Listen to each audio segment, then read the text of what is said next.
What's up everyone, and welcome to episode 17 of my State of Xbox Game Studio series.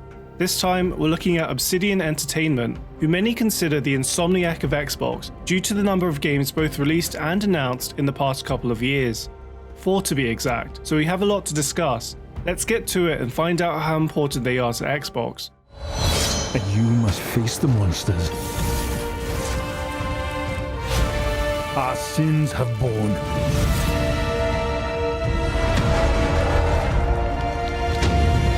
Is an oath worth the weight of a crown?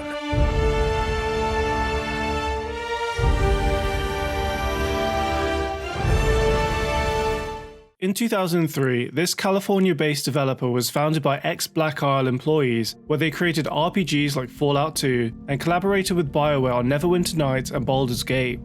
Towards the end of 2003, Obsidian was contacted by LucasArts for a game in the Star Wars universe. Their initial pitch of a first-person lightsaber combat game was rejected, so they created a sequel to BioWare's Knights of the Old Republic, as they were familiar with the technology that game used. Originally set for a late 2004 release, LucasArts initially gave Obsidian an extension into 2005, before shifting back to holiday 2004.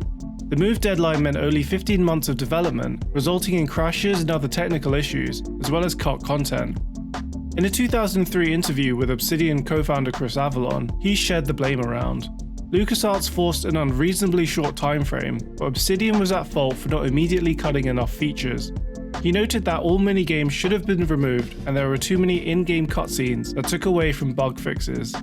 But despite its issues, KOTOR 2 was a success with a positive 86 on Metacritic and 1.3 million copies sold in the US alone.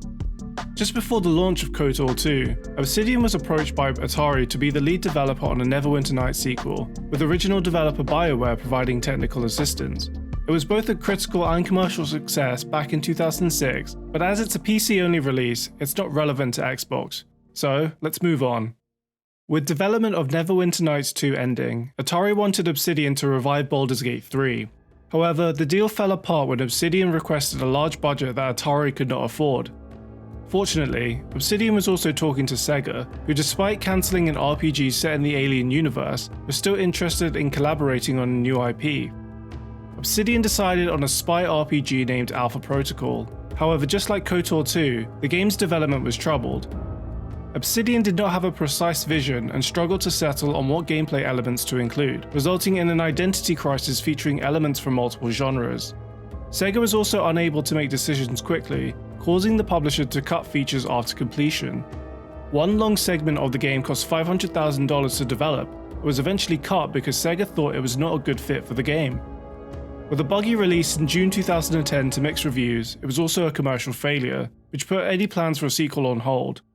It didn't matter too much though, as Obsidian was also working on Fallout New Vegas at the same time. Bethesda was shifting focus back to Skyrim post Fallout 3, so they approached Obsidian to develop another game in the Fallout series because several of them had worked on the franchise back at Black Isle.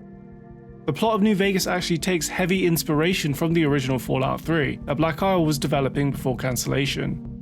Obsidian also gave a more prominent role to factions like Caesar's Legion, who were originally created for their version of Fallout 3. Unfortunately though, yet again, between not thoroughly checking for bugs, their unfamiliarity with Fallout 3's Gamebryo engine, and only an 18-month development cycle, New Vegas launched very unstable. But it did still receive positive reviews, sold millions, and developed a strong cult following once bugs were addressed, to the point where many believe its quality exceeds Fallout 3 due to the improved gameplay and writing that put an emphasis on morally grey choices. However, due to the reputation Obsidian had built for launching games with technical issues, they were determined to change by making improvements to their bug tracking system. These improvements were applied to their next project, Dungeon Siege 3, though ironically, despite a stable launch in 2011, it ended up with Obsidian's worst Metacritic and quickly fell into irrelevancy. To make matters worse, Obsidian's next game went through its own problems. South Park and the Stick of Truth was originally published by THQ, who filed for bankruptcy during development and sold the rights to Ubisoft in early 2013. Its release date was then postponed due to Ubisoft requiring significant changes, as well as many ratings boards forcing further censorship on specific scenes. South Park creator Matt Stone said development was much more than he anticipated, but the game eventually released to positive reviews, which praised the comedic script, visual style, and faithfulness to the source material. Post South Park, Obsidian faced a tough financial position that could end the developer. Their next game was cancelled, and New Vegas fell 1 point short of the 85 on Metacritic that would trigger bonuses from Bethesda. Forced to look elsewhere, another avenue fortunately opened: the fast-growing crowdfunding platform Kickstarter. Obsidian launched their Kickstarter campaign for Pillars of Eternity, a spiritual successor to Baldur's Gate, and requested 1.1 million. Some feared they wouldn't even raise 100,000, but by the end, Pillars of Eternity raised 4 million and released in March 2015 to a positive critical reception. Over the next few years, Obsidian worked on a few small-scale games, including a sequel, but none were particularly noteworthy, so we're jumping ahead to November 2018, when Microsoft announced they had purchased Obsidian. We see a quiet, peaceful setting. This will make our game seem big and important. Will this creature be in the game? No. Say goodbye to it forever. And for no reason. People running. These pointless slow-motion shots make everything seem cool and should bolster pre-sale numbers. We see our hero, but only their silhouette, because the developers haven't finished the design, or finished the story, or finished any gameplay that's actually ready to show. In fact, the only thing they have finished is the title. Following acquisition, Obsidian announced The Outer Worlds, an action RPG set in an alternate future where corporations began colonizing alien planets. However, the game remained multi-platform as Take-Two had secured the publishing rights before Microsoft's acquisition. The Outer Worlds released in late 2019 to an 85 on Metacritic and over 4 million copies sold. It's therefore no surprise that a next-gen re-release has been rated and should be officially announced soon. The only other game Obsidian has released is Grounded, a survival game inspired by Honey, I Shrunk the Kids. However, Grounded is a PC and Xbox exclusive despite also being in development before acquisition. With the majority of Obsidian working on The Outer Worlds, Grounded had to go the early access route and released in 2020 with about 20% of the main campaign.